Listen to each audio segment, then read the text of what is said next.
Hello students, आप सब लोगों का स्वागत है आरपीएससी ड्रीमर चैनल पे। और आशा करता हूँ आप सब लोग स्वस्थ होंगे और अपनी पढ़ाई को निरंतर जारी रख रहे होंगे।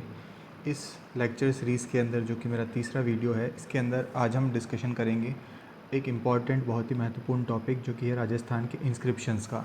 राजस्थान के इंस्क्रिप्शंस, या फिर जो हम देखते हैं अभिलेख, अभिलेख इसको कहा जाता है। इस अभिलेख के बारे में पढ़ेंगे क्योंकि इसमें निरंतर आरएस प्री तथा मेंस दोनों के अंदर ही जो है इसमें प्रश्न पूछे जा रहे हैं निरंतर। और इस ओर जनरली ये देखा गया है कि इस ओर बच्चों का ध्यान थोड़ा कम देखने को मिलता है, या फिर जो फैक्चुअल पोर्शन है उसमें उतना बच्चे जो है ज़्यादातर पारंगत नहीं होते हैं। तो हम इसके बारे में डिस्कशन करेंगे। और तो चलिए शुरू करते हैं। तो ये मेरा ब्रीफ इंट्रोडक्शन है, इसके बारे में आप देख सकते हैं। तो अभी अपन पढ़ते हैं इंस्क्रिप्शंस ऑफ राजस्थान। तो राजस्थान के इंस्क्रिप्शन से संबंधित अगर अपन बात करें तो सबसे पहले बात करते हैं आर्कियोलॉजिकल सर्वे ऑफ इंडिया। जो है हमारा आर्कियोलॉजिकल सर्वे ऑफ इंडिया, भारतीय पुरातत्व सर्वेक्षण जो है हमारे, इसकी स्थापना जो है वो 1861 में की गई थी अलेक्जेंडर कनिंघम के द्वारा। तो अलेक्जेंडर कनिंघम नाम के जो व्यक्ति थे, इन्होंने भारतीय पुरातात्विक सर्वेक्षण की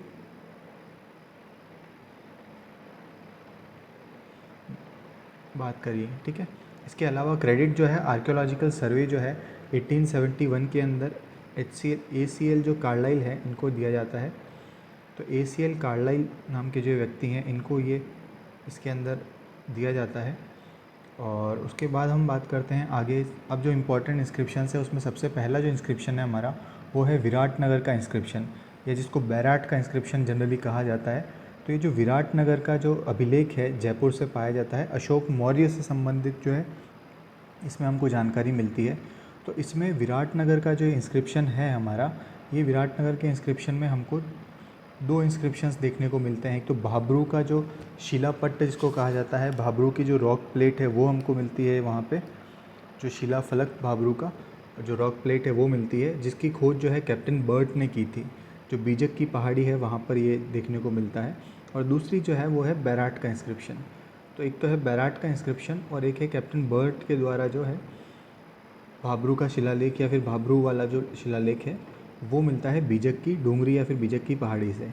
तो ये हमारे पास जो है, इसमें जनरली अशोक के जो डिवोशन था बुद्धिज़्म के प्रति, जो बौद्ध धर्म के प्रति जो अशोका का जो डिवोशन था, उसके बारे में इसमें जानकारी मिलती है। तो यानी कि विराटनगर के इंस्क्रिप्शन जो कि जयपुर में पाया जाता है, मिला है हमको, अशोक मौर्य से संबंधित है ये।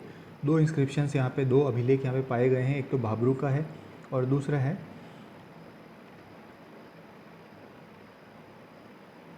और दूसरा शिलालेख पाया गया है बैराट के अंदर। दूसरा आता है नगरी का इंस्क्रिप्शन। तो नगरी का जो अभिलेख है चित्तौड़गढ़ के अंदर पाया गया है। ये 200 से लेकर 150 BC पूर्व का ये जो है नगरी का इंस्क्रिप्शन पाया गया है। तो ये लगभग ब्राह्मी स्क्रिप्ट जो है हमारे पास, जो ब्राह्मी लिपि है उसके अंदर इसको पाया गया है ये, ठीक है। और इस संबंध में हमको एक जानकारी और मिलती है इसके अंदर कि भाई यहाँ पर जो है जो बुद्धिज़्म और जैनिज़्म से संबंधित ये हुआ करता था, इसके बारे में प्रत्यक्ष रूप में प्रमाण तो हमको देखने को नहीं मिले हैं। बट हम ये कह सकते हैं कि जो नगरी का इंस्क्रिप्शन है ये चित्तौड़गढ़ से प्राप्त हुआ है, और ये लगभग 200 से लेकर 150 BC वाला जो एरा है उसके अंदर ये पाया गया है, ठीक है। तो उसके बाद अब हम बात करते हैं गोसुंडी का इंस्क्रिप्शन। तो गोसुंडी का इंस्क्रिप्शन जो है हमारा, गोसुंडी अभिलेख, ये 2nd सेंचुरी BC के अंदर पाया गया था। चित्तौड़गढ़ के अंदर ही ये गोसुंडी एक नामक स्थान है। यहाँ पे 2nd सेंचुरी BC जो है वहाँ पर ये पाया गया है गोसुंडी का इंस्क्रिप्शन। और ये जो है वैष्णव धर्म का जो है सबसे प्राचीन जो इंस्क्रिप्शन है वो यही है, गोसुंडी का इंस्क्रिप्शन। तो वैष्णविज़्म का सबसे प्राचीन जो इंस्क्रिप्शन है वो यही है। और उसके साथ साथ हम ये देखते हैं कि इसके अंदर इसकी जो भाषा है वो संस्कृत भाषा में लिखा गया है, और इसकी जो स्क्रिप्ट है वो ब्राह्मी स्क्रिप्ट में ये लिखा गया है, ठीक है। और इसमें जो है जनरली गजवंश का जो रूलर था सर्वतात, उसके द्वारा जो अश्वमेध यज्ञ किया गया था। तो गजवंशीय शासक था सर्वतात। ये गजवंशीय शासक सर्वतात के द्वारा जो अश्वमेध यज्ञ किया गया था उसके संबंध में यहाँ पे हमको जानकारी मिलती है। इसके अलावा भी कुछ जानकारियाँ हैं, जैसे कि विष्णु मंदिर का निर्माण जो है, विष्णु टेम्पल जो था, उस विष्णु टेम्पल की जो बाउंड्री है वो भी यहाँ पे निर्माण करवाया गया था, उसके बारे में भी हमको जानकारी यहीं से मिलती है। तो गोसुंडी का जो अभिलेख है वो चित्तौड़गढ़ से हमको प्राप्त होता है 2nd सेंचुरी BC के अंदर। ओल्डेस्ट इंस्क्रिप्शन है वैष्णविज़्म का राजस्थान के अंदर। संस्कृत भाषा में है और इसकी स्क्रिप्ट क्या है, ब्राह्मी स्क्रिप्ट के अंदर है। और सबसे इम्पॉर्टेंट गोसुंडी का जो सवाल है ये इंस्क्रिप्शन का, ये 2016 या शायद 18 के पेपर में पूछा जा चुका है आरएस मेंस के अंदर, तो इस वजह से ये इम्पॉर्टेंट पार्ट है। और ये गजवंशीय शासक जो है सर्वतात, इसके द्वारा अश्वमेध यज्ञ किया गया था, उसके संबंधित जानकारी हमको यहाँ पे मिलती है।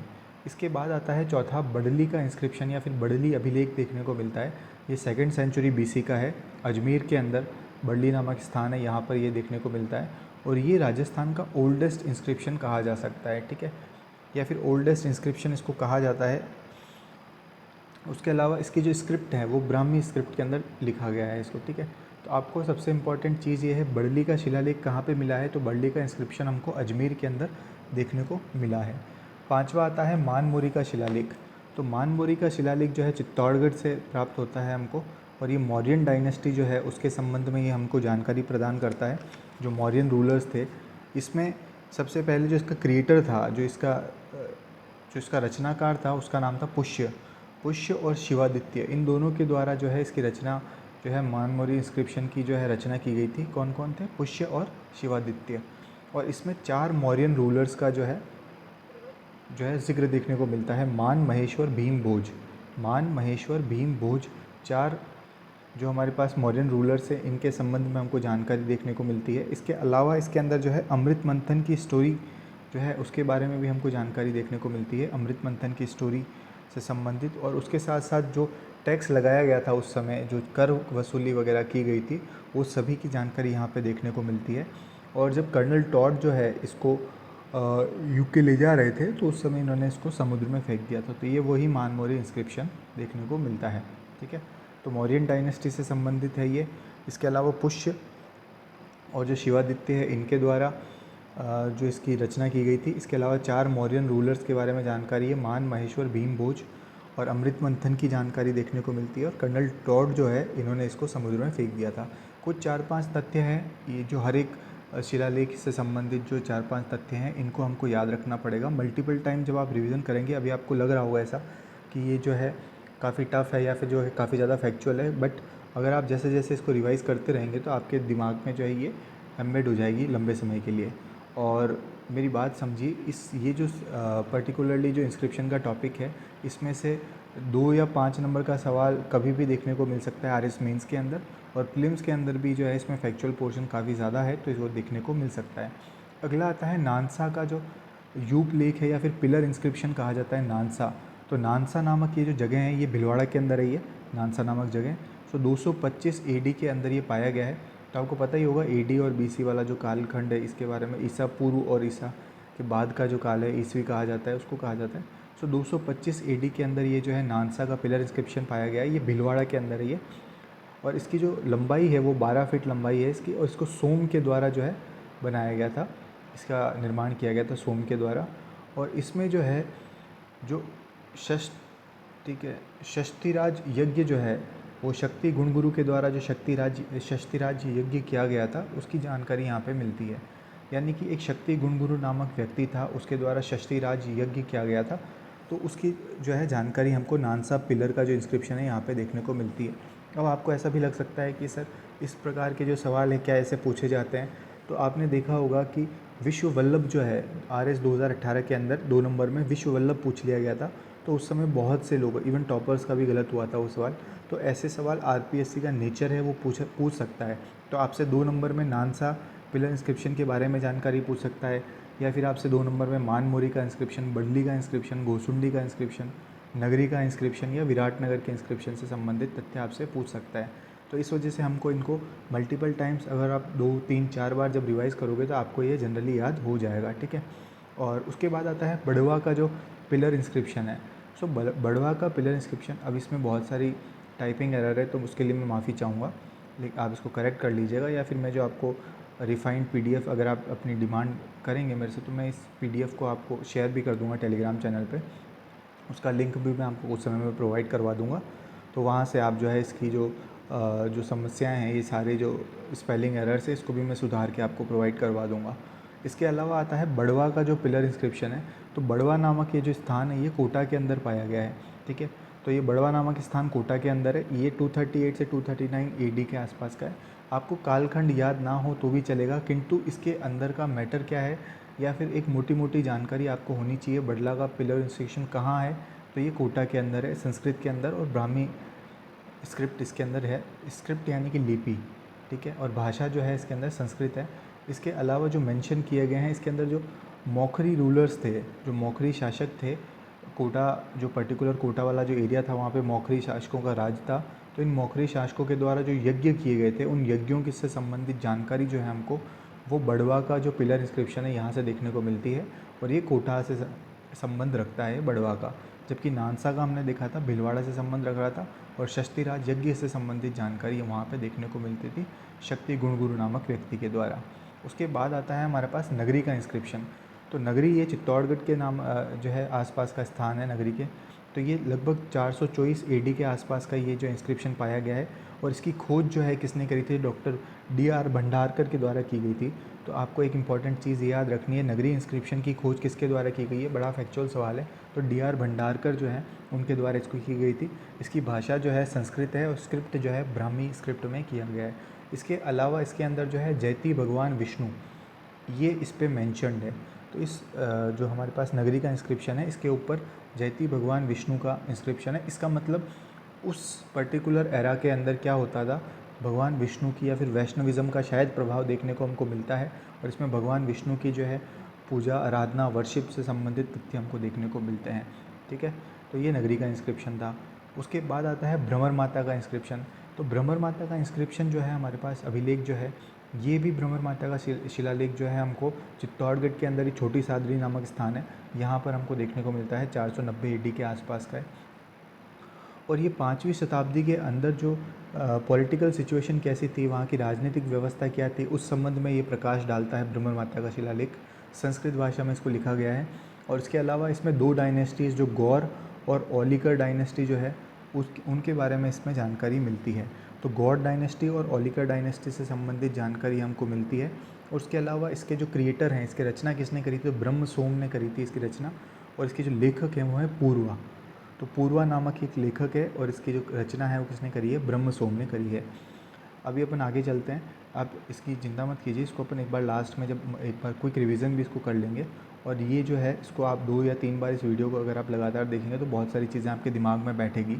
और इसमें मोस्टली आपको जो सबसे इम्पॉर्टेंट पार्ट वो ये होता है कि वो जो शिलालेख है वो किस पर्टिकुलर एरिया से संबंध रखता है। वो चीज़ अगर आपको पता है तो आधा सवाल आपका जो है ढंग से टैकल हो जाएगा, ठीक है। तो इस वजह से जो है आप अभी आपका ये फोकस होना चाहिए, इसको एक बार आउटलाइन इसकी देख लीजिए, इसके बारे में देख लीजिए, और हल्का हल्का फिर इसको 2-3 बार आप जब रिवाइज़ करेंगे तो अपने आप ये चीज़ें आपके दिमाग में फीड हो जाएगी। उसके बाद आता है बसंतगढ़ का इंस्क्रिप्शन, या बसंतगढ़ का शिलालेख जो है 625 एडी का है ये, और ये सिरोही से पाया गया है। तो बसंतगढ़ नामक स्थान आपको पता ही है सिरोही के अंदर है, तो वहाँ से मिला है। इसमें रज्जिल नामक जो शासक था, रज्जिल, जो कि आप जहाँ तक मुझे लगता है आप रज्जिल नामक शासक को जानते भी होंगे, गुर्जर प्रतिहार वंश का एक रूलर था। तो ये जो रज्जिल नामक शासक था उसका जो राज था आबू वाला जो रीजन है वहाँ पे, तो उसके संबंध में जानकारी यहाँ पे बसंतगढ़ के इंस्क्रिप्शन में हमको देखने को मिलती है। इसके अलावा जो उस समय की जो सामंत व्यवस्था थी, फ्यूडल सिस्टम जो था, उसके संबंध में भी हमको जानकारी जो है बसंतगढ़ का इंस्क्रिप्शन देता है। और इसके बाद आता है हमारे पास सामोली का इंस्क्रिप्शन।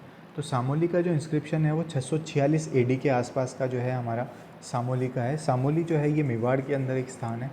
तो ये जो है इसमें बेसिकली इसके अंदर क्या पाया गया है, तो सामोली के इंस्क्रिप्शन में हमको ये चीज़ देखने को मिलती है।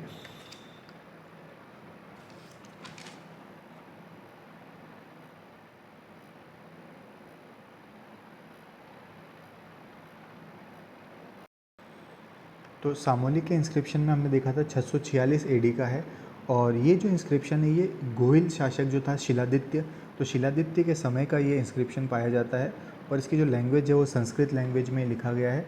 और इसके अलावा जो है यहाँ पे ये जो इंस्क्रिप्शन है सामोली का जो शिलालेख है, इस पे एक सवाल पूछा गया था आपका जेईएन की जो वैकेंसी हुई थी 2020 के अंदर, उस वैकेंसी के अंदर ये सवाल पूछा गया था कि भाई मेवाड़ की जो प्रारंभिक इनिशियल जो हमारे पास जानकारी है मेवाड़ की, वो शिलालेख कौन सा देता है, कौन सा शिलालेख उसको प्रोवाइड करवाता है। तो उस संबंध में हमको एक चीज़ ये पता चलती है कि जो सामोली का शिलालेख है वो शामली का शिलालेख ही हमको क्या करता है, मेवाड़ के जो इनिशियल जानकारी है हमको वो प्रोवाइड करवाता है। तो आपको ये चीज़ याद रखनी है कि जो शामली का इंस्क्रिप्शन है वो गुहिल शासक शिलादित्य के समय का है, और मेवाड़ के जो प्रारंभिक राजनीतिक व्यवस्था कैसी थी मेवाड़ की, उस संबंध में जानकारी, और गोहिल का जो प्रारंभिक राजवंश था उसके बारे में जानकारी हमको देखने को मिलती है। और लगभग ये गोहिल के जो शासनकाल है उसकी स्थापना कब हुई थी, उसकी एग्जैक्ट डेट या फिर उस डेट को जो है पता लगाने में काफ़ी महत्वपूर्ण ये साबित हुआ है।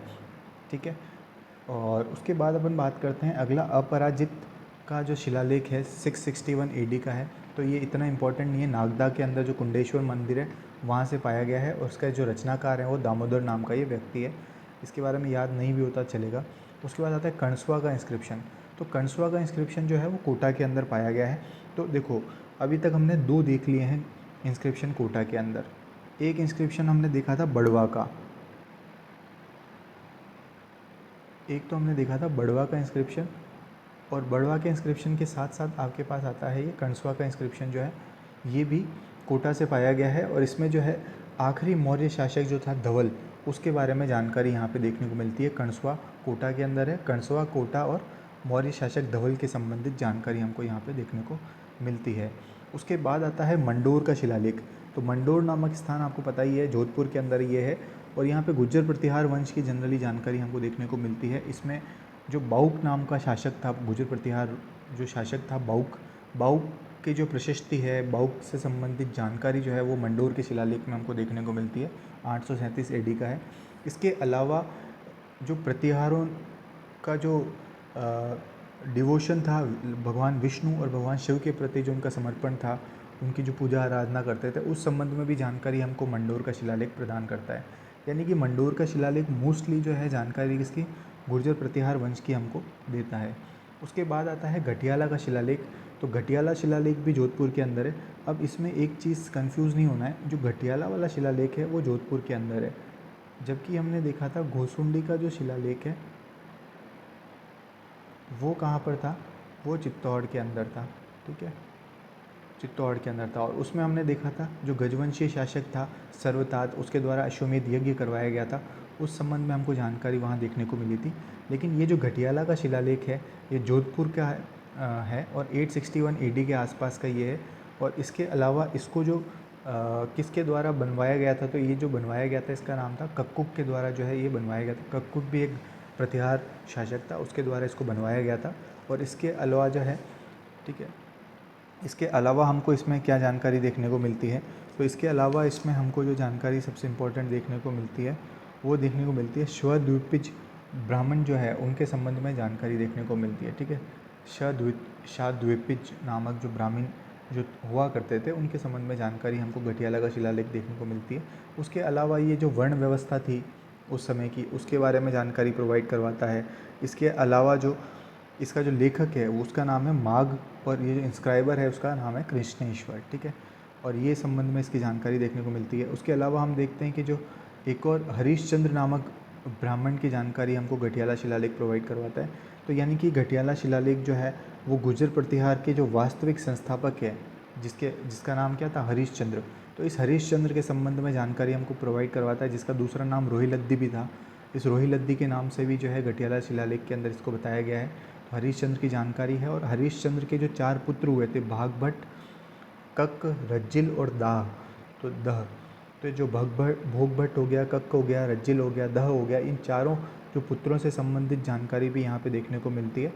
और जो बाद में चल के जो है प्रतिहार डायनेस्टी जो है, प्रतिहार शासक बने थे आगे चल के, तो उस संबंध में घटियाला का शिलालेख है। तो यानी कि आपको एक चीज़ ये याद रखनी है, तो जो घोसुंडी का शिलालेख जो था वो चित्तौड़ से संबंधित रखता था, और उसमें गजवंशीय शासक के द्वारा अश्वमेध यज्ञ से संबंधित जानकारी है, जबकि घटियाला का शिलालेख जो है वो गुर्जर प्रतिहारों की जानकारी हमको देता है, शाद्वीपिज ब्राह्मण के संबंध में जानकारी देता है, वर्ण व्यवस्था कैसी थी वहाँ की, राजनीतिक व्यवस्था कैसी थी उस संबंध में जानकारी देता है। इसके लेखक का नाम माघ है, और इसके जो उत्कीर्ण करता है, जिन्होंने इसको स्क्राइब किया है, उसका नाम जो है कृष्णेश्वर है। और इसके अलावा इसमें हरीशचंद्र का जो सबसे इम्पोर्टेंट तथ्य आपको ये याद रखना है इसके अंदर, कि इसमें हरीशचंद्र का वर्णन है। हरीशचंद्र जो है एक ब्राह्मण था, उसका नाम रोहिलद्दी के नाम से भी इसमें उसका जानकारी देखने को मिलती है, जिसके 4 पुत्र थे, भोगभट्ट था, कक्क था, रज्जिल था और दह था। ये जो आगे चल के जो है गुर्जर प्रतिहार डायनेस्टी में क्या बनते हैं, आगे रूलर्स बनते हैं। उसके बाद आता है मिहिर भोज का ग्वालियर प्रशस्ति। तो मिहिर भोज की ग्वालियर प्रशस्ति भी बहुत ज़्यादा इंपॉर्टेंट है, क्योंकि ये जो ग्वालियर प्रशस्ति है मिहिर भोज की, ये गुर्जर प्रतिहार वंश जो है उसके जो कालक्रम है, उसके जो पॉलिटिकल अचीवमेंट्स क्या रहे हैं उसके, ठीक है, जो राजनीतिक उपलब्धियां हैं उसकी, उसके अलावा उसकी वंशावली कैसी रही थी, उन संबंध में ये हमको जानकारी देता है। संस्कृत में लिखा गया है, ब्राह्मणी लिपि है इसके अंदर। और इसके जो लेखक है, उसका लेखक का क्या नाम है, तो उसके लेखक का नाम है बालादित्य। ठीक है, बालादित्य नाम का जो रूलर था, ये जो लेखक था, उसके द्वारा ये ग्वालियर प्रशस्ति लिखी गई है। मिहिर भोज के समय की ये ग्वालियर प्रशस्ति है। इसके अलावा इसमें जो विष्णु मंदिर जो बनवाया गया था मिहिर भोज के द्वारा, उसका भी वर्णन इसमें देखने को मिलता है। तो ये ग्वालियर प्रशस्ति हमारी हो गई। उसके बाद आता है हमारे पास बिजोलिया का जो शिलालेख है। तो बिजोलिया नामक स्थान जो है वो भीलवाड़ा के अंदर पाया जाता है। और ये जो स्थान है बिजोलिया का, ये इसमें जो इस बिजोलिया शिलालेख का जो राइटर है, ये राइटर कौन है, इसका गुणभद्र नामक राइटर है। तो इस बिजोलिया शिलालेख बहुत ज़्यादा इंपॉर्टेंट है, इसको आप पहले से ही स्टार लगा दीजिए। ये 2 या 5 नंबर का सवाल जो है या तो RS मेंस में देखने को मिलेगा, या फिर इस पे फैक्चुअल पोर्शंस में प्रीलिम्स में सवाल देखने को मिल सकता है। तो इसके लेखक का क्या नाम था, तो इसके लेखक का नाम था गुणभद्र। और इसके अलावा इसमें चौहानों को जो है वत्सगोत्रीय ब्राह्मण बताया गया है, पहली चीज़ तो। दूसरी चीज़, वासुदेव चौहान के बारे में जानकारी हमको यहाँ देखने को मिलती है। उसके अलावा चौहानों का जो शासन था, शाकंभरी के अंदर जो चौहानों का शासन था, उस संबंध में 551 AD के अंदर उस संबंध में जानकारी देखने को मिलती है। इसके अलावा वसुदेव चौहान के द्वारा जो सांभर झील का निर्माण करवाया गया था, उसके बारे में जानकारी है। और उसके साथ साथ जो अहिछत्रपुर नागौर है, उसको कैपिटल बनाया गया था वासुदेव चौहान के द्वारा। चौहान रूल की स्थापना की गई थी, शासन चौहान राज्य की स्थापना कहाँ पे की गई थी, शाकंभरी के अंदर की गई थी। और शाकंभरी के अंदर ही जो अहिछत्रपुर नागौर है, वहाँ पर उसको क्या बनाया गया था, कैपिटल बनाया गया था। और इसका जो बनवाने का कार्य जो है वो लोलक जो था, जैन जो हमारे पास जैन मुनि थे लोलक, उनके द्वारा इसको बनवाया गया था। और इसकी जो लेखनी है वो गुणभद्र के द्वारा, रचयिता इसके गुणभद्र हैं। और इसमें विग्रहराज चतुर्थ के बारे में भी जानकारी देखने को मिलती है कि उसने किस प्रकार से दिल्ली को अपने अधीन किया था। उसके बाद आता है अचलेश्वर की जो प्रशस्ति है। कमेंडेशन का मतलब क्या होता है, तो कमेंडेशन का मतलब होता है प्रशस्ति। प्रशस्ति होता है कमेंडेशन का मतलब। तो कमेंडेशन यानी कि प्रशस्ति होती है किसी एक व्यक्तित्व जो होता है या फिर कोई शासक होता है, उसके संबंध में, उसके जो अचीवमेंट्स हैं उसके संबंध में जब कोई भी इंस्क्रिप्शन किया जाता है तो उसको प्रशस्ति कहा जाता है। तो अचलेश्वर प्रशस्ति है, इसमें जो है परमार शासकों के संबंध में जानकारी देखने को मिलती है। इसमें भी एक मुख्यतः एक शासक है, इनका मूल पुरुष जो था धूमराज, उसके संबंध में जानकारी देखने को मिलती है। तो आप लिख सकते हैं यहाँ पे धूमराज भी, धूमराज से संबंधित जानकारी यहाँ पे देखने को मिलती है। उसके बाद आता है लूणावसाही का जो प्रशस्ति है या फिर शिलालेख है, जो कि आबू देलवाड़ा वाला जो रीजन है वहाँ पे पाया गया है, देलवाड़ा के अंदर।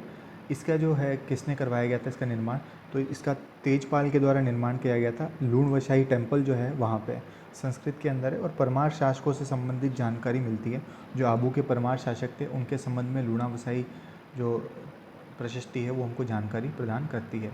उसके बाद आता है नेमिनाथ की जो मंदिर प्रशस्ति है। तो नेमिनाथ की जो मंदिर प्रशस्ति है 1230 ईस्वी की है। इसमें भी जो आबू के जो शासक थे, परमार शासक थे, उनके संबंध में जानकारी है। इसके जो रचयिता थे वो सोमेश्वर देव थे। और इसको जो उत्कीर्ण करता है, जिन्होंने इसको लिखा, इंस्क्राइबर जो थे वो थे चंदेश्वर। ठीक है, तो इन दोनों के बारे में भी आपको याद रखना है। इसके क्रिएटर तो कौन थे, सोमेश्वर देव, और इंस्क्राइबर कौन थे, चंदेश्वर जो है इसके इंस्क्राइबर हुआ थे। ठीक है, नेमिनाथ प्रशस्ति परमार शासकों की जानकारी है प्रोवाइड करवाती है। उसके बाद आता है हमारे पास चीरवा का शिलालेख। चीरवा नामक स्थान जो है उदयपुर के अंदर है। इसमें मेवाड़ के शासकों से संबंधित हमको तथ्य देखने को मिलते हैं। इसमें भी समर सिंह तक का इतिहास जो है हमको, क्योंकि 1273 ईस्वी के आसपास जो है समर सिंह का जो शासन था, तो समर सिंह तक का जो रूलर्स जितने भी रहे हैं उनकी जो अचीवमेंट्स है उसके बारे में जानकारी हमको देखने को मिलती है। इसकी भाषा संस्कृत है और स्क्रिप्ट जो है वो देवनागरी है। ठीक है, यहाँ पे एडमिनिस्ट्रेटिव जो प्रशासनिक व्यवस्था कैसी थी मेवाड़ की, उसके अलावा जो सामाजिक और जो धार्मिक रीति रिवाज कैसे थे, उन सब के बारे में जानकारी है। और इसके जो रचयिता हैं वो हैं रत्नप्रभ सूरी। ठीक है, गुणभद्र किसके थे, गुणभद्र थे हमारे बिजोलिया शिलालेख के जो है थे गुणभद्र। ठीक है, और वहीं पे हमारे जो चीरवा शिलालेख है उसके रचयिता कौन है, तो रत्नप्रभ सूरि हैं। और इसको लिखा किसके द्वारा गया है, तो पार्श्वचंद के द्वारा इसको लिखा गया है। ठीक है, तो पार्श्वचंद के द्वारा इसको लिखा गया है और रत्नप्रभ सूरि जो है इसके उत्कीर्ण करता है। ठीक है, उन्होंने इसको रचयिता हैं इसके। ठीक है, उसके बाद आता है रसिया छत्री का इंस्क्रिप्शन आता है। तो रसिया छत्री जो है इसका इंस्क्रिप्शन भी चित्तौड़गढ़ के जो वेद शर्मा थे और सज्जन थे, इतना इंपॉर्टेंट नहीं है। गुहिल शासकों से संबंधित जानकारी देखने को मिलती है अपने, इतना इंपॉर्टेंट ये नहीं है। ठीक है, सचिया माता का जो इंस्क्रिप्शन है ये ओसिया के अंदर है। तो ये जो है मारवाड़ से संबंधित है। और ये सचिया माता के अंदर, अब आपको पता ही होगा सचिया माता जो है वो ओस वालों की कुलदेवी है। ओस वालों की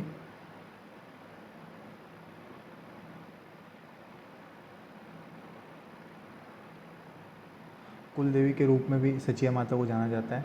तो इसके बारे में जब हम टेम्पल्स पढ़ेंगे या फिर जब हम जो हमारे लोक देवियाँ पढ़ेंगे तो उस संबंध में वहाँ पे हमको पता चल जाएगा इसके अंदर।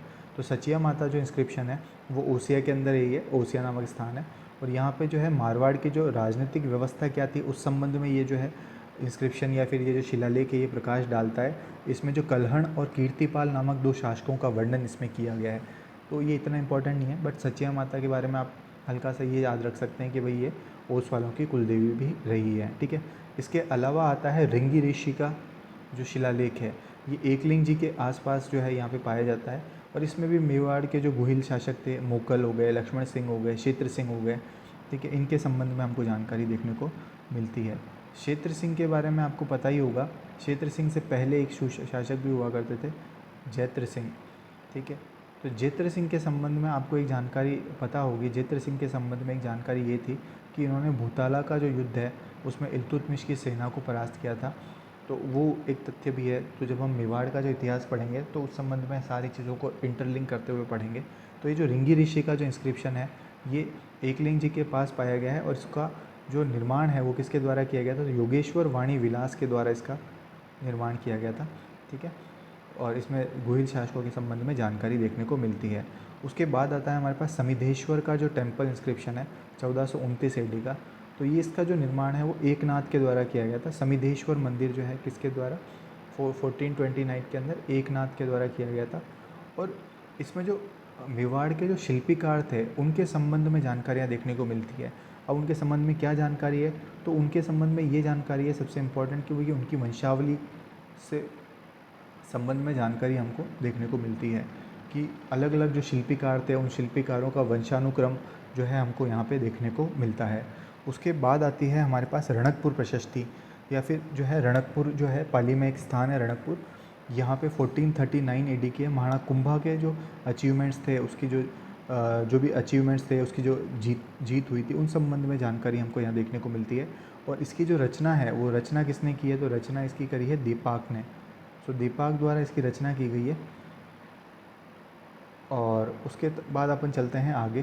तो रणकपुर प्रशस्ति के बारे में आपको एक तो ये चीज़ याद रखनी है, पाली के अंदर ये है और मेवाड़ शासकों से संबंध में जानकारी देता है। और इसकी जो रचना है वो दीपाक द्वारा की गई है। महाराणा कुंभा के जो जीवनी है उसके ऊपर प्रकाश डालने का ये प्रयास करता है। उसके बाद आता है कीर्ति स्तंभ प्रशस्ति। तो कीर्ति स्तंभ जो है वो चित्तौड़गढ़ के दुर्ग पर स्थित है। तो ये जो कीर्ति स्तंभ प्रशस्ति है 1440 से 1448 के आसपास इसका निर्माण किया गया था और ये चित्तौड़गढ़ के अंदर है। महेश भट्ट के द्वारा जो है ये इसकी रचना की गई थी, महेश भट्ट के द्वारा। और जो महाराणा कुंभा की साहित्यिक उपलब्धियों के बारे में जानकारी प्रकाश डालता है। अब जैसे महाराणा कुंभा की साहित्यिक उपलब्धियाँ आपको पता होगी, संगीत राज, संगीत मीमांसा, सूर प्रबंध, कामराज, रतिसार, चंडी शतक पर टीका आदि अनेक उन्होंने ग्रंथों की रचना करी थी। ठीक है, वीणा वादन प्रवीणेन की उपाधि इनको मिलती है। इसके अलावा भी कुंभा की अनेक उपलब्धियां हैं जिसमें चंपानेर संधि से संबंधित आपने तथ्य पढ़े होंगे। इसके अलावा इन्होंने जो है मांडू के सुल्तान को हराया है, गुजरात के जो सुल्तान ने उसको हराया था। तो ये सारे तथ्य हैं हमारे पास। तो जब हम मेवाड़ का इतिहास पढ़ेंगे उस समय पढ़ेंगे। तो कीर्ति स्तंभ प्रशस्ति जो है महाराणा कुंभा से संबंधित है और महेश भट्ट जो है इसके रचनाकार हैं। उसके बाद अपन बात करते हैं कुंभलगढ़ की दो प्रशस्ति है। कुंभलगढ़ की पहली प्रशस्ति जो है 1460 राजसमंद के अंदर कुंभलगढ़ स्थान है, जो कि आपको पता ही होगा। और इसकी जो रचना है वो कवि महेश के द्वारा की गई थी। ठीक है, और इसमें बप्पा रावल को ब्राह्मण बताया गया है। ठीक है, एक इम्पॉर्टेंट तथ्य ये है कि आपको एक जो ये चीज़ याद रखनी पड़ेगी कि बप्पा रावल को ब्राह्मण जो है किस इंस्क्रिप्शन में बताया गया है। तो इसमें कुंभलगढ़ के अंदर इसको ब्राह्मण बताया गया है। इसके अलावा मेवाड़ के शासकों का वंशावली के बारे में भी जानकारी यहाँ पर मिलती है। फिर इसके अलावा एक कुंभलगढ़ की इंस्क्रिप्शन और है 1460 ईस्वी का, जो कि 5 पत्थरों पर उकेरा गया है, जिसमें एकलिंग मंदिर जो है उसका निर्माण से संबंधित तथ्य हमको देखने को मिलते हैं। उसके अलावा कुटिला नदी के बारे में जानकारी है। इसके अलावा बप्पा रावल जो है उसको विप्रवंशीय कहा गया है। विप्रवंशीय यानी कि ब्राह्मण की में ही एक जो क्लैन आती होगी उसमें, यानी कि बप्पा रावल को इन शॉर्ट क्या कहा गया है, विप्रवंशीय या फिर ब्राह्मण कहा गया है इसके अंदर, कुंभलगढ़ की प्रशस्ति के अंदर। उसके अलावा जो है यहाँ पे 4 डिपार्टमेंट्स, मेवाड़ में जो है 4 विभाग हुआ करते थे, उनके संबंध में जानकारी है। वो चारों विभाग जो है, एक चित्तौड़गढ़ में था, एक आघाट में था, एक मेवाड़ में था और एक वागड़ में था। आघाट यानी कि आहड़ वाला जो स्थान है, और ये सभ्यताओं में जब हम पढ़ेंगे तो आहड़ वाली जो सभ्यताएं हैं उस संबंध में जब हम आगे चलेंगे, गोरे कोठे और बहुत सारी चीज़ें पढ़ेंगे उसके अंदर, तो उन तथ्यों को भी ध्यान रखेंगे अपन। तो 4 विभागों में जो है मेवाड़ बटा था उस समय। चित्तौड़ था, आघाट था या आहड़ जिसको कहा जाता है, मेवाड़ था, और एक वागड़ वाला जो बेल्ट है। वागड़ वाला बेल्ट जो डूंगरपुर बांसवाड़ा वाला जो बेल्ट है उसको वागड़ बेल्ट कहा जाता है। इसके अलावा इसी कुंभलगढ़ प्रशस्ति के अंदर ही जो है हम्मीर जो थे, महाराणा हम्मीर, उनको विषम घाटी पंचानन की उपाधि दी गई है। ठीक है। इसके अलावा महाराणा कुंभा की जो साहित्यिक उपलब्धियां हैं, उनकी उनकी जो स्थापत्य में उपलब्धियां रही है, मिलिट्री अचीवमेंट्स हैं, कहा जाता है महाराणा कुंभा के द्वारा 32 दुर्गों का निर्माण किया गया था। मचान, बसंती आदि अनेक दुर्ग हैं, कुंभलगढ़ हो गया, चित्तौड़गढ़ हो गया, आदि अनेक दुर्गों का निर्माण उन्होंने करवाया था। उसके बाद आता है राय सिंह प्रशस्ति। तो राय सिंह प्रशस्ति जो है वो बीकानेर के शासक थे राय सिंह, उनके द्वारा इस प्रशस्ति का निर्माण करवाया गया था 1564 के अंदर, और इसकी जो रचना है वो करी थी जैता ने। तो ये जैन मुनि थे जैता, उनके द्वारा इसकी रचना की गई थी। तो इसके अलावा इसमें क्या क्या चीज़ें हैं, तो राव बीका से लेके राव बीका आपको पता ही होगा, जिन्होंने बीकानेर की स्थापना करी थी, जांगल देश के नाम से जाना जाता था पहले ये। तो राव बीका से लेके राव राय सिंह तक जो जितने भी रूलर्स हैं उनकी क्या उपलब्धियां रही है उन संबंध में जानकारी हमको मिलती है। इसके अलावा जो राय सिंह है उनकी स्थापत्य में क्या जैसे उनकी स्थापत्य में क्या योगदान था, उनका जो है सैनिक योगदान क्या था, मिलिट्री अचीवमेंट्स क्या थे, इसके अलावा उनकी साहित्यिक उपलब्धियां क्या थी, इन संबंध में जानकारी भी यहाँ पे मिलती है। इसके अलावा जो बीकानेर फोर्ट जो है हमारे पास, बीकानेर दुर्ग या जिसको जूनागढ़ भी कहा जाता है, ठीक है, ये इसका निर्माण 1589 से लेकर 1594 के बीच में इनके जो मिनिस्टर थे करमचंद, तो करमचंद के द्वारा जो है करवाया गया था। तो इसमें एक रचना भी है, करमचंद वंशोत कीर्तन काव्यम। ठीक है, ये जब हम बीकानेर के शासकों के बारे में पढ़ेंगे तब उसके अंदर जानकारी आ जाएगी इसके अंदर। तो ये हमारे पास राय सिंह प्रशस्ति है। राय सिंह प्रशस्ति राय सिंह से संबंधित है। बीका से लेके हमारे पास राय सिंह तक की जानकारी हमको यहाँ देखने को मिलती है। उसके साथ साथ जो है जूनागढ़ दुर्ग का जो निर्माण करवाया गया था, किसके जो देख रेख में, करमचंद जो मंत्री था उसकी देख रेख में, उसकी भी जानकारी यहाँ पे मिलती है। उसके बाद आता है आम्बेर का जो शिलालेख है। आम्बेर का शिलालेख 1612 ईस्वी का है। इसमें जो कछवाहा शासक थे, जो जयपुर के शासक थे, उनको कछवाहा शासक कहा जाता था। उन कछवाहा शासकों जो है उनकी जो वंशावली है उनको रघुवंश तिलक के नाम से जाना जाता था, तो वो इसमें मैंशनड है। ठीक है, आम्बेर इंस्क्रिप्शन के अंदर। उसके अलावा जो कछवाहा रूलर्स थे, जैसे कि पृथ्वीराज हो गए, भारमल हो गए, भगवंत दास हो गए, मान सिंह हो गए, आदि की जानकारी भी हमको आम्बेर के शिलालेख से मिलती है। इसके अलावा जो मान सिंह के द्वारा जो एक किले का निर्माण करवाया गया था जम्बा रामगढ़ के अंदर, तो जमुआ रामगढ़ के अंदर मान सिंह के द्वारा जो बिल्डिंग मतलब फोर्ट का निर्माण करवाया गया था, उसकी भी जानकारी यहाँ पे देखने को मिलती है। उसके बाद आता है जगन्नाथ राय प्रशस्ति, जो कि उदयपुर से संबंधित है। देखिए, एक थी राय सिंह प्रशस्ति। राय सिंह प्रशस्ति जो थी हमारे पास वो बीकानेर से संबंधित थी, जबकि जगन्नाथ राय जो प्रशस्ति है वो उदयपुर से संबंधित है। और ये जो है जगदीश टेम्पल के आसपास जो है वहाँ पे इसका निर्माण करवाया गया है। ठीक है, और इसके अंदर अगर अपन बात करें तो कृष्ण भट्ट के द्वारा, इसके जो रचयिता कौन है, तो कृष्ण भट्ट इसके रचयिता हैं, ये आपको याद रखना है जगन्नाथ राय प्रशस्ति के। और इसकी संस्कृत भाषा है और देवनागरी लिपि के अंदर इसको लिखा गया है। और इसके अलावा जो मेवाड़ के शासकों का वर्णन है इसमें बप्पा रावल से लेके जगत सिंह तक। इसके अलावा हल्दीघाटी युद्ध का इसमें वर्णन देखने को मिलता है। जगत सिंह के द्वारा जो जगन्नाथ राय टेम्पल बनवाया गया था, जगदीश मंदिर इसको कहा जाता है, उसकी जानकारी है यहाँ पे। पंचायतन शैली के अंदर ये बनाया गया ये मंदिर है ये। ठीक है, और ये जो भाना और मुकुल है, ये आहाना नहीं है, ये आहाना नहीं है यहाँ पे। ठीक है, भाना और मुकुल के द्वारा ये जो बनवाया गया है उससे संबंध में जानकारी है यहाँ पे। ये जो मंदिर है पंचायतन शैली के अंदर जगदीश टेम्पल। उसके अलावा जो मोहन मंदिर पिछोला झील के किनारे बनवाया गया है जगत सिंह के द्वारा, रूप सागर तालाब बनवाया गया है, इन संबंध में सारी जानकारी जो है हमको कहाँ पे जगन्नाथ राय की प्रशस्ति में देखने को मिलती है। और लास्ट अपना आता है बेड़वास का जो गांव का जो शिलालेख है, बेड़वास गांव। बेड़वास गांव भी उदयपुर के आसपास का ही गांव है बेड़वास। तो वहाँ की जानकारी है। इसका जो रचयिता है वो है हमीर जी और भवानी शंकर, ये इसके रचयिता हैं। इसकी भाषा मेवाड़ी भाषा में लिखा गया है, भाषा कह सकते हैं, बोली कह सकते हैं, और नागरी लिपि है ये। महाराणा राज सिंह के समय का है ये कुल मिला के। तो महाराणा राज सिंह के समय का है। इसमें भाग सिंह और फतेहचंद का वर्णन देखने को मिलता है। अब ये भाग सिंह और फतेहचंद कौन थे? तो ये जो है भाग सिंह और फतेहचंद ये दोनों प्राइम मिनिस्टर थे, ठीक है, प्रधानमंत्री थे राज सिंह के, तो उनका वर्णन देखने को मिलता है। इसके अलावा यहाँ पे देशदान और उभयदान, इन दोनों टैक्सेस का या जो कर लगते थे उस समय, उनका वर्णन है। अब देशदान क्या था? तो देशदान जो है एक प्रकार से बॉर्डर टैक्स था। क्या था? बॉर्डर टैक्स था देशदान। जबकि उभयदान जो है हमारे पास, ये जब आप कोई व्यक्ति लूट करके पकड़ा जाता था तो उसको पनिशमेंट दिया जाता था, उस पनिशमेंट के लिए जो है ये उभयदान दिया जाता था, ठीक है। तो उभयदंड, देशदान और उभयदंड। तो देशदान तो कब लिया जाता था? जब बॉर्डर का टैक्स जो है, बॉर्डर टैक्स जो है, सीमा कर जो लगता था हमारा, उसको कहा जाता था देशदान। और उभयदान का मतलब क्या होता है? जब कोई व्यक्ति लूट करते हुए पकड़ा जाता था, उसको जो दंड के रूप में जो है उभयदंड दिया जाता था, ठीक है। उसके बाद आता है हमारे पास राज सिंह प्रशस्ति 1676 ईस्वी की, very very important. Raj Singh प्रशस्ति आपसे पूछी जा सकती है। और राज सिंह प्रशस्ति जो है 1676 ईस्वी की राजसमंद के हैं। और इसके जो रचयिता हैं वो है रणछोड़ भट्ट तेलंग। और ये जो है वर्ल्ड की सबसे लार्जेस्ट शिलालेख है, यानी कि विश्व का सबसे बड़ा शिलालेख है, जो कि 25 पत्थरों के ऊपर इसको जो है उत्कीर्ण किया गया है। और ये नौचौकी की पाल नामक स्थान है, कहाँ पर? राजसमंद झील के किनारे, वहाँ पर इसका जो है इसको इंस्क्राइब किया गया है। और इसमें जो है मेवाड़ के जो शासक थे, बप्पा रावल से लेके जगत सिंह तक, उनकी जानकारी हमको देखने को मिलती है। इसके अलावा जो मेवाड़ मुग़ल ट्रीटी हुई थी, अब ये मेवाड़ मुग़ल ट्रीटी कब हुई थी? तो ये मेवाड़ मुग़ल ट्रीटी हुई थी 1615 ईस्वी के अंदर। इस मेवाड़ मुग़ल ट्रीटी के संबंध में हमको तथ्य देखने को मिलते हैं।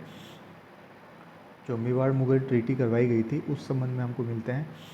और जो अमर सिंह जी के पुत्र थे, वैसे तो मुख्य रूप से जो कर्ण सिंह थे, उनके द्वारा ये ट्रीटी की गई थी। उसमें अलग अलग शर्तें थी, जिसका उल्लंघन फिर आगे चल के राज सिंह के द्वारा किया गया था। तो वो मेवाड़ का जब इतिहास पढ़ेंगे उसमें हमारे पास आएगा। उसके अलावा राजसमंद झील का जो निर्माण है वो भी करवाया गया था, जो अकाल राहत कार्यों के लिए, ठीक है। तो ये कुछ हमारे पास इम्पॉर्टेंट इंस्क्रिप्शंस थे जिनके बारे में हमने जानकारी देखी। और इसके अलावा जो है इस मैंने 2-3 सोर्सेज़ का यूज़ करते हुए ये अपने नोट्स बनवाए थे। अब इन नोट्स के अलावा अगर आप चाहें कोई और मल्टीपल सोर्सेज़ पढ़ना तो ये आपकी इच्छा है।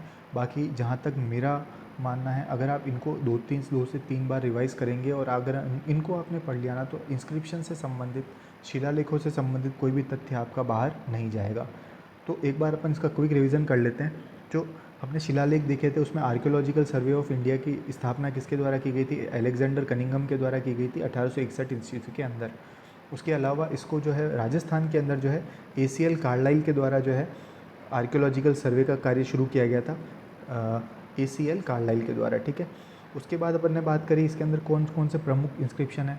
तो सबसे पहले विराटनगर का इंस्क्रिप्शन जो अशोक मौर्य के संबंध का है, इसमें 2 पाए गए हैं। भाबरू का शिलालेख जो कि कैप्टन बर्ड के द्वारा बीजक की पहाड़ी से मिला है, और दूसरा जो है बैराट का शिलालेख मिलता है, जिसमें अशोका के द्वारा जो बुद्धिज़्म के संबंध में जो जानकारी है वो हमको मिलती है। इसके अलावा आता है नगरी का शिलालेख जो कि चित्तौड़गढ़ से प्राप्त होता है, ब्राह्मी स्क्रिप्ट के अंदर है, और इसमें और कोई विशेष चीज़ नहीं है, ठीक है। उसके अलावा आता है घोसुंडी का शिलालेख जो कि वैष्णव धर्म का जो है, वैष्णविज़्म का सबसे पुराना जो है इंस्क्रिप्शन घोसुंडी का इंस्क्रिप्शन था। और इसमें जो है गजवंशी शासक सर्वतात की उपलब्धियों के बारे में और अश्वमेध यज्ञ की जानकारी है। फिर बड़ली का शिलालेख अजमेर के अंदर पाया जाता है, और ये ओल्डेस्ट शिलालेख है हमारा। फिर मानमोरी का जो इंस्क्रिप्शन है वो चित्तौड़गढ़ के अंदर है, मौर्यन डायनेस्टी का है, और इसमें पुष्य और शिवादित्य के द्वारा बनवाया गया था। कर्नल टोड ने इसको फेंक दिया था, और 4 मौर्यन रूलर्स के बारे में जानकारी है। देखिए, मानमोरी का शिलालेख चित्तौड़गढ़ से ज़रूर मिला है, लेकिन ये गोहिल शासकों से संबंध में किसी भी प्रकार की जानकारी हमको नहीं देता है। गोहिल शासकों से संबंधित जानकारी हमको सामोली का शिलालेख देगा, जो कि अपन आगे देखेंगे। नानसा का जो पिलर इंस्क्रिप्शन है वो भीलवाड़ा के अंदर है, और इसको सोम के द्वारा बनवाया गया था, और इसमें शस्तिराज यज्ञ के द्वारा का वर्णन है किसके द्वारा किया गया था, शक्ति गुणगुरु के द्वारा। फिर बड़वा का जो पिलर इंस्क्रिप्शन है वो कोटा के अंदर है। और उसके अलावा जो है मौखरी जो शासक थे उनके द्वारा यज्ञ का वर्णन है। नगरी का शिलालेख है, इसमें RD भंडारकर के द्वारा इसकी खोज की गई थी और इसमें जो है वैष्णविज़्म का क्या प्रभाव है उसके बारे में जानकारी देखने को मिलती है। फिर भ्रमर माता छोटी सादड़ी से हमको मिलता है, इसमें गौड़ और ओलिकर डायनेस्टी का जो है हमको पता चलता है। और उसके अलावा पॉलिटिकल सिचुएशन कैसी थी उस संबंध में भी हमको जानकारी मिलती है। फिर बसंतगढ़ जो है सिरोही के अंदर है, इसमें गुर्जर प्रतिहार शासक जो थे रज्जिल उनकी जानकारी मिलती है। उसके अलावा सामंत व्यवस्था के संबंध में भी जानकारी मिलती है। सामोली का शिलालेख मेवाड़ की प्रारंभिक जानकारी के बारे में पता करता है हमारे पास। गोहिल जो स्थापना काल है गोहिल शासकों का उसके बारे में जानकारी हमको यहाँ पे मिलती है। शिलादित्य का भी वर्णन यहाँ पे है। अपराजित का जो है शिलालेख है वो नागदा के आसपास मिला है कुंडेश्वर टेम्पल में। कंसवा का कोटा के अंदर है और बड़वा वाला भी कोटा के अंदर ही हमने देखा था। इसमें कंसवा के अंदर लास्ट मौर्यन रूलर था धवल, उसकी जानकारी देखने को मिलती है। उसके अलावा मंडोर का जो है वो जोधपुर के अंदर है, इसमें गुर्जर प्रतिहार शासकों की जानकारी हमको देखने को मिलती है बाउक से संबंधित। फिर घटियाला का शिलालेख जोधपुर के अंदर वेरी इंपॉर्टेंट गुर्जर प्रतिहार शासकों के संबंध में जानकारी हमको प्रोवाइड करवाता है। इसके अलावा जो है ये हरिश्चंद्र नामक एक जो ब्राह्मण था उसके बारे में जानकारी देता है, जिसके 4 पुत्र थे, ठीक है, भोगभट, कक, रज्जल और दह, जिन्होंने जो आगे चल के जो है गुर्जर प्रतिहार वंश के शासक भी बनते हैं, उनकी जानकारी मिलती है। उसके अलावा जो है यहाँ पे वर्ण व्यवस्था कैसी थी उसके बारे में जानकारी मिलती है। घटियाला और घोसुंडी को कंफ्यूज नहीं करना है, घोसुंडी चित्तौड़गढ़ के अंदर है, उसमें गजवंशी शासक का वर्णन देखने को मिलता है। उसके अलावा आता है ग्वालियर प्रशस्ति मिहिर भोज के द्वारा थी और इसके जो राइटर हैं वो बालादित्य हैं, वो भी गुर्जर प्रतिहार वंश की जानकारी यहाँ पे मिलती है। और विष्णु मंदिर का जो निर्माण किया गया था उसके संबंध में जानकारी है। बिजुलिया शिलालेख के अंदर चौहानों को वत्स्य गोत्रीय ब्राह्मण वत्सराज से संबंधित जानकारी है। शाकंबरी और जो अहिछत्रपुर से संबंधित जानकारी है। सांभर लेक का जो निर्माण करवाया गया था उसके संबंध में जानकारी है। फिर इसके अलावा अपन बात करते हैं आगे, जो हमारे पास अचलेश्वर है वो जो है परमार डायनेस्टी से संबंध में जानकारी रखता है। धूमराज की यहाँ पे वर्णन है परमार शासक का।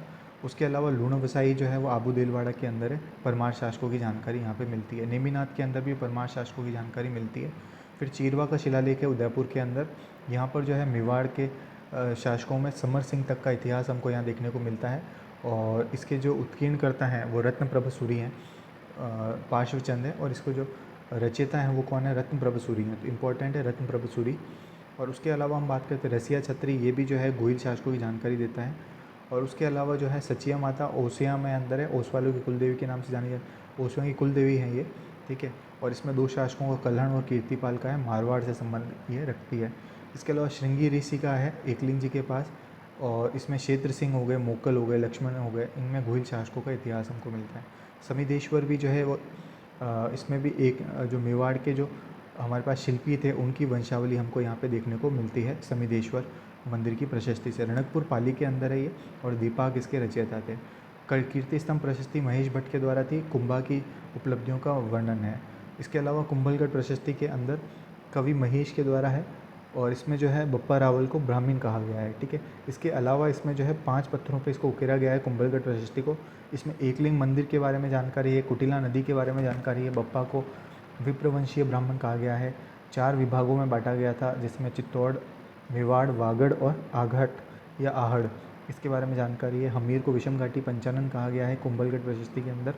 उसके अलावा आर्किटेक्चर और मिलिट्री अचीवमेंट्स के बारे में भी जानकारी है। रायसिंह प्रशस्ति जो है बीकानेर से संबंध है, जयता के द्वारा थी। इसमें बीकानेर फोर्ट का निर्माण करमचंद के द्वारा किया गया था, उस संबंध में जानकारी यहाँ पे मिलती है। आम्बेर का इंस्क्रिप्शन जो है वो रघुवंश तिलक कहा जाता है कछवा शासकों को, उसके संबंध में जानकारी है। और जम्वा रामगढ़ के अंदर दुर्ग बनवाया गया था मानसिंह के द्वारा, उसकी जानकारी है।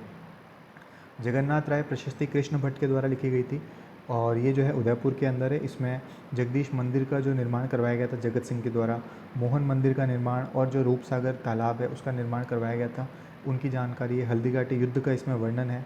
उसके अलावा बप्पा रावल से लेकर जगत सिंह तक का इसमें इतिहास है, ठीक है। और उसके अलावा बेड़वास का जो है ये भी उदयपुर के आसपास का स्थान है, अमीर जी भवानी सिंह के द्वारा। और इसमें जो है विभिन्न प्रकार के जो कर लिए जाते हैं, जैसे कि देशदार हो गया, ठीक है, देशदान हो गया, ठीक है। देशदान के साथ साथ अगर अपन देखें तो उभयदंड हो गया, इनकी जानकारी हमको मिलती है। उसके अलावा जो है राज सिंह प्रशस्ति है जो कि 25 पत्थरों पे लिखी गई है नौचौकी पाल के अंदर, रणछोड़ भट्ट तेलंग के द्वारा। इसमें मेवाड़ मुगल जो संधि थी उसकी जानकारी है। उसके अलावा बप्पा रावल से लेकर जगत सिंह का इतिहास है। और राज सिंह जो हमारे पास राजसमंद झील का जो निर्माण करवाया गया था अकाल राहत के लिए, उस सब का वर्णन इसमें देखने को मिलता है। तो ये था हमारे पास जो इंस्क्रिप्शंस जो थे राजस्थान के, उनके संबंध में जानकारी। तो आई होप मेरे द्वारा जो आपको जो डिलीवर किया गया है उसको आपको समझ में आया होगा। हो सकता है बहुत सारा फैक्चुअल नॉलेज है, लेकिन आप जब इसको 2 या 3 बार रिवाइज़ करेंगे तो वो अल्टीमेटली आपको याद हो जाएगा। और मुझे लगता है जहाँ तक कि एक इम्पॉर्टेंट टॉपिक है आरएस प्रीलिम्स और मेंस दोनों के लिए, तो इसको आप 2 या 3 बार रिवाइज़ करेंगे तो जहाँ तक कि आपके दिमाग में ये बैठ जाएगी। और इसके अलावा इस संबंध में आपको अगर कोई पीडीएफ चाहिए तो आप कमेंट सेक्शन में मुझे बता सकते हैं। ये मैं आपको टेलीग्राम का लिंक प्रोवाइड करवा दूँगा जहाँ से आप ये पीडीएफ प्राप्त कर सकते हैं। इसके अलावा भी कोई अगर आपको ऐसा टॉपिक लगता है जिसमें आपको डाउट है या फिर जिसमें आपको कंटेंट का अभाव है, ख़ास तौर पे इंग्लिश मीडियम के स्टूडेंट्स के लिए, तो आप वो मुझे कांटेक्ट कर सकते हैं। मैं आपको जो है सहज उसका लेक्चर भी ले लूँगा और उसके अलावा मैं उस संबंध में कोई पीपीटी या पीडीएफ होगी वो आपको अवेलेबल करवा लूँगा। इसके साथ साथ आप अब पढ़ते रहिए, 2-3 महीने बचे हैं एग्ज़ाम्स के अंदर, तो आप अपनी निरंतरता जारी रखिए और कभी कभी बीच में छोटा मोटा ब्रेक भी ले लीजिए करेगा, तो उससे भी क्या होता है कि एक आपको बूस्ट मिलता है, मोरल बूस्ट मिलता भी है। ठीक है। और इसके अलावा और भी कोई डाउट हो तो आप कमेंट सेक्शन में मुझे बता दीजिएगा। और इसके अलावा हम मिलते हैं फिर नेक्स्ट वीडियो के अंदर, कोई इंपॉर्टेंट टॉपिक लेके आएंगे और उस संबंध में हम जानकारी आपसे साझा करेंगे। तब तक के लिए धन्यवाद। जय हिंद।